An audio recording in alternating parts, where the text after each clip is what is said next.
നാടിന്റെ തനിമയെ ഇല്ലാതാക്കുന്ന അധിനിവേശ സസ്യമായ കൊങ്ങിണിപ്പൂവ്. സസ്യജാലങ്ങൾക്കും വന്യമൃഗങ്ങൾക്കും ഒരുപോലെ തലവേദനയായി മാറുന്ന ഈ സസ്യത്തെ ഇന്ന് അതിജീവനത്തിന്റെ പുതുവഴിയാക്കി മാറ്റുകയാണ്. ഇത് വല്ലാത്ത കോയിൻസിഡൻസ് ആയിപ്പോയി കേട്ടോ. ഈ ദ്രോഹീനെ അന്വേഷിച്ച് ഞാൻ 2-3 ആഴ്ചയായി ഡൽഹിയിൽ അലയുന്നു. എന്നിട്ട് സംഭവം കൈ കിട്ടിയപ്പോൾ കണ്ട വാർത്ത ഇതാണ്. ഇത് നോർത്ത് അമേരിക്കയിൽ നിന്ന് വന്ന ഒരു സസ്യവിഭാഗമാണ്. ഇയാളുണ്ടെങ്കിൽ പിന്നെ ആ നാട്ടിലെ ഒരു ചെടിയെയും വളരാൻ സമ്മതിക്കത്തില്ല. ഇത് വന്യമൃഗങ്ങൾക്കൊക്കെ ഭയങ്കര ബുദ്ധിമുട്ടായതുകൊണ്ട് അവരങ്ങനെ ഒരു ഇനിഷ്യേറ്റീവ് എടുത്തിരിക്കുന്നത്. നല്ല കാര്യം.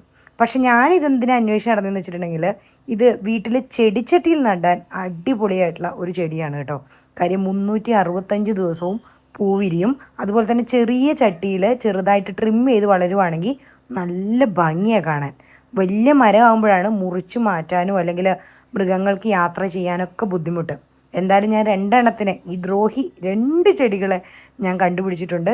ഇനിയൊരു പിങ്കും കൂടെ കണ്ടുപിടിക്കാനാണ് എൻ്റെ ഉദ്ദേശം.